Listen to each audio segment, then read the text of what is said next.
हरिः लोकाभिरामं रणरङ्गधीरं राजीवनेत्रं रघुवंशनाथं कारुण्यरूपं करुणाकरं तं श्रीरामचन्द्रं शरणं प्रपद्ये।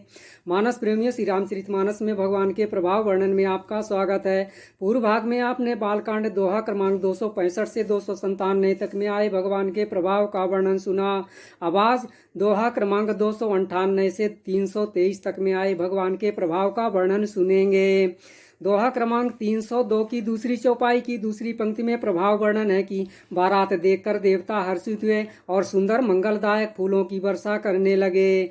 हर से विबुध बिलो की बराता बरसहि सुमन सुमंगल दाता। दोहा क्रमांक 302 की तीसरी चौपाई में प्रभाव वर्णन है कि बड़ा शोर मच गया, घोड़े और हाथी गरजने लगे, आकाश और बारात में दोनों जगह बाजे बजने लगे, देवांगनाएं और मनुष्यों की सुंदर मंगल गान करने लगीं और रसीले राग में सानाइयां बजने लगीं।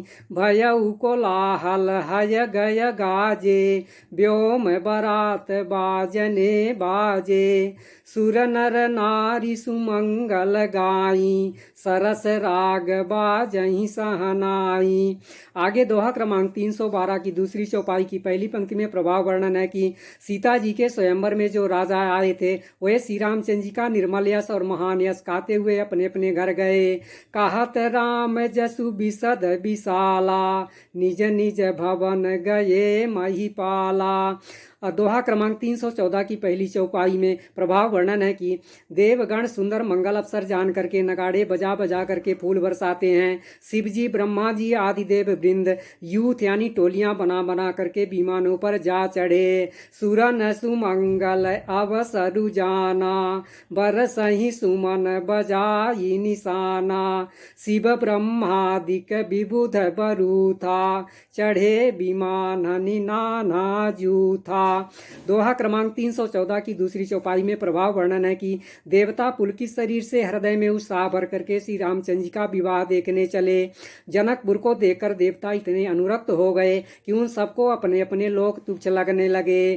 प्रेम पुलक तन हृदय उछाहू, चले बिलोकन राम बियाहू, देखी जनकपुर सुर अनुरागे, निज निज लोक सबहि लघु लागे।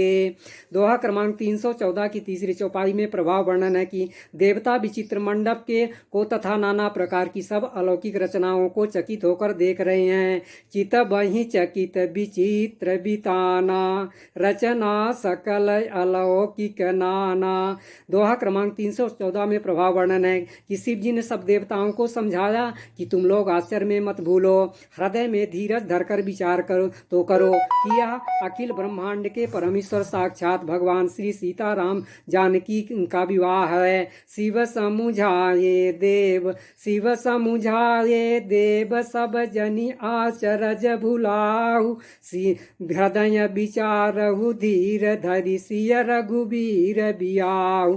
दोहा क्रमांक 315 की पहली चौपाई में प्रभाव वर्णन आता है कि जिनका नाम लेते ही जगत के सारे अमंगलों की जड़ कट जाती है और चारों पदार्थ अर्थात अर्थ धर्म काम मोक्ष मुट्ठी में आ जाते हैं, वे ही जगत के माता पिता सीताराम जी हैं। काम के शत्रु शिव जी ने ऐसा कहा, जिन्ह कर नाम लेत जग माही, सकल यमंगल मूल नसाही, करतल होहि पदारथ चारी, तेई सिय राम कहेउ कामारी।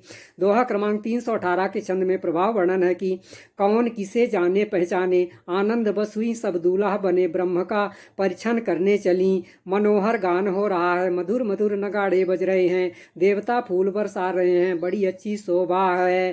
को जान के ही आनंद बस सब ब्रह्म बर परिछन चली, कल गान मधुर निशान बरसहि सुमन सुर शोभा भली। दोहा क्रमांक 323 के पहले छंद में प्रभाव वर्णन आता है कि कुलाचार करके गुरुजी प्रसन्न होकर के गौरी जी गणेश जी और ब्राह्मणों की पूजा करा रहे हैं। देवता प्रकट होकर के पूजा ग्रहण करते हैं, आशीर्वाद देते हैं और सुख पा रहे हैं। आचारु करि गुरु गौरी गणपति मुदित विप्र पूजा वहीं, सुर प्रगति पूजा लेहि देहि असीस यति सुख पावहीं।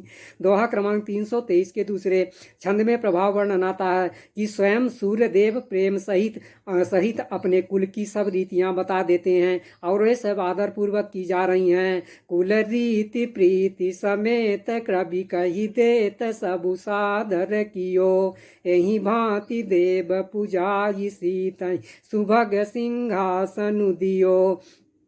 दोहा क्रमांक 323 में प्रभाव वर्णन आता है कि हवन के समय अग्निदेव शरीर धारण करके बड़े ही सुख से आहुति ग्रहण करते हैं और सारे वेद ब्राह्मण का वेश धर करके विवाह की विधियां बताए देते हैं।